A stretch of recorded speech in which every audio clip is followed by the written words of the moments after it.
Le 7 janvier 2015, 2 terroristes ont attaqué le siège du journal Charlie Hebdo, situé à Paris dans le 11e arrondissement.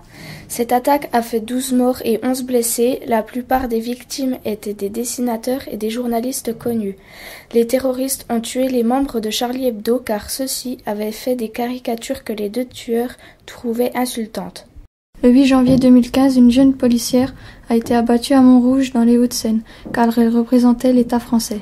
Le 9 janvier, Amédi Koulibaly a attaqué un supermarché hypercacher, situé porte de Vincennes à Paris, en prenant 17 otages. 4 ont été abattus car ils étaient juifs. Ces attentats posent 2 questions importantes. Comment vivre ensemble quand on a des origines et des religions différentes? Quelle est la liberté de la presse et comment peut-on s'en défendre? En France, les églises et l'État sont séparés depuis la loi de 1905.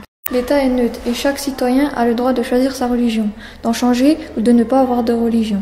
Il n'y a pas de religion d'État. La France n'impose pas de religion à ses citoyens, mais elle doit assurer la sécurité et la liberté de chaque citoyen par rapport à sa foi. En France, la presse est libre depuis la loi de 1881. Elle a le droit d'exprimer ce qu'elle veut à condition de ne pas inciter au crime ou au délit.